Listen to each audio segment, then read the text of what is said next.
Good morning. It's July 15th, 2009, and I'm interviewing Beatrice Jackson. Where were you born, I was born in Madison, Mississippi, and where do you call home now? Cedar Rapids, Iowa. What brought you to Iowa?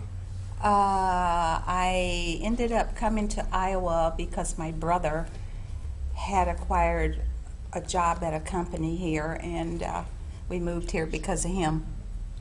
Okay. From elementary through college, where did you go to school? I went to school in Jackson, Mississippi.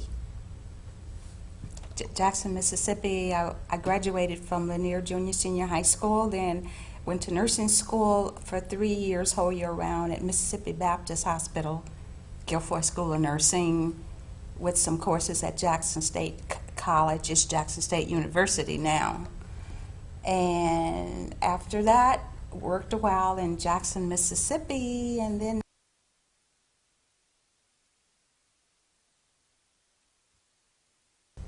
I moved to Iowa in '79. Moved to Cedar Rapids in 1979.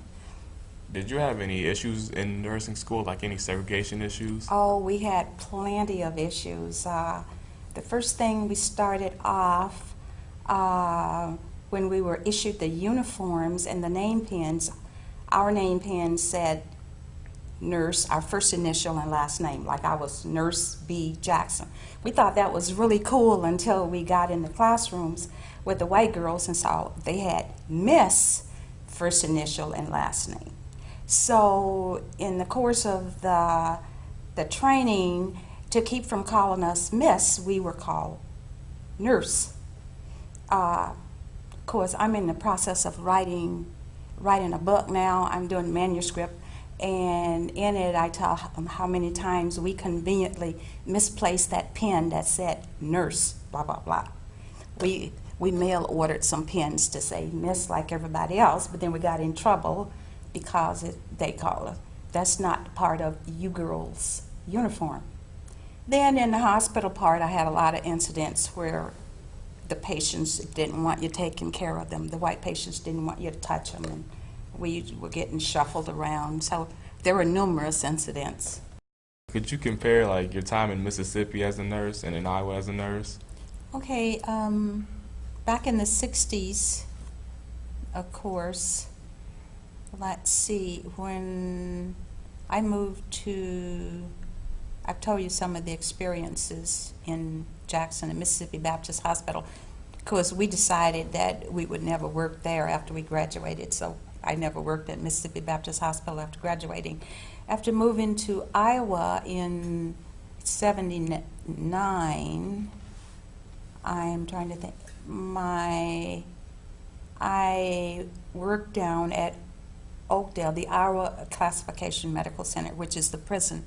It's the classification center where everybody who goes to prison in Iowa has to come through there first and get the medical workup, et cetera, et cetera.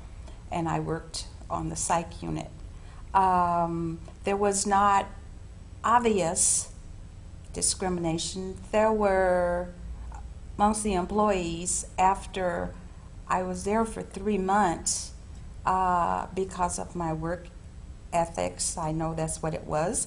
My coworkers, there became a vacancy for a head nurse, and my coworkers actually lobbied to get me in that position, although I didn't have the seniority. So the director of nursing actually appointed me there, and I got some flack from some more coworkers to the fact that I had to call them in one day, and I talked to them, and to let them know that if they had the grievance, because they were acting very differently towards me than when I first came, and I'd let them know that I did not ask for the job, and it wasn't because of what color I was. It's because my coworkers actually thought I did the job well, and they liked working with me. Then I worked the psych unit at Mercy Medical Center here, where I worked chemical dependency on the night shift. I had a few incidents, intoxicated patients who I took care of, and they use the N word quite liberally. Yeah, I just ignored it, kept doing my job. I also worked St. Luke's 6 West Rehab. Really no overt problems. As far as I know, I don't know what went behind, but you know, everybody seemed pretty nice. So the work, I really never had any problems getting a job. Okay. Like, was it like a relief when you finally retired? Oh yes, it was, because I retired early, and I'm thinking I didn't want to put it on race, but my very last job was working in a doctor's office, and the other younger employees, the techs, etc., were very nasty to me. Now the doctor I worked for was a beautiful woman of God, and she asked me if I wanted to file a discrimination, but I didn't want to do that because I couldn't, you know, I'm not one to say, oh, they doing that because of my color. I really never knew what it was, but like I told her, it was like coming into enemy territory every day. So instead of waiting till I was 65, actually, I retired at 62, and I was relieved because I really didn't want to go back there anymore. Could you tell us more about the book that you're writing? Okay, the book that I'm writing, tentatively, I'm calling it The Guilford Days, because I haven't come to a catchy title yet. But it's going to outline from the day we went into nursing school until the day we walked out. It kind of outlines numerous incidents.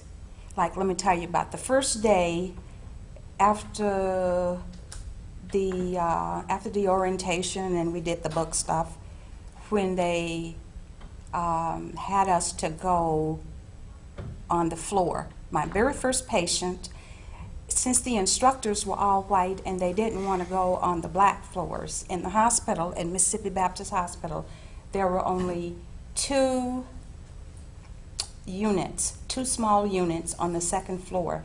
That's the only floor that the black patients could be admitted to. If those beds overflowed, they were just put out in the hallway. So the instructors did not want to go down there, so consequently we had to train on the white floors.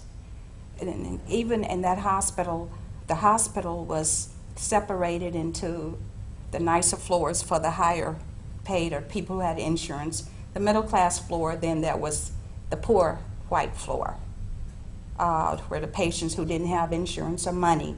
That was the first floor I was assigned to. My first patient was a blind man, and I went in to what we had been told, you establish rapport with your patient.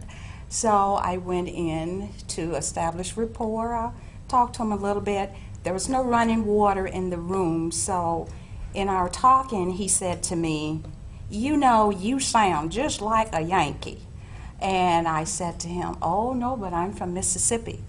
You know, I just don't have the southern drawl, you know. So I went out to get the water to give him a bed bath, and when I came back in, he said, oh, you colored. Well, he was in a 4-man ward, so the others had told him, because he couldn't see me. He didn't really know what color I was. And so at that time, everything was hunky-dory. Then after they told him that, you know, he tried to talk to me a little bit, but, you know, I recognized the difference. There was incidents like that all throughout the 3 years that I was there for the training. So there were lots of incidents. I mean, that would take all day if I tried to tell you all of them.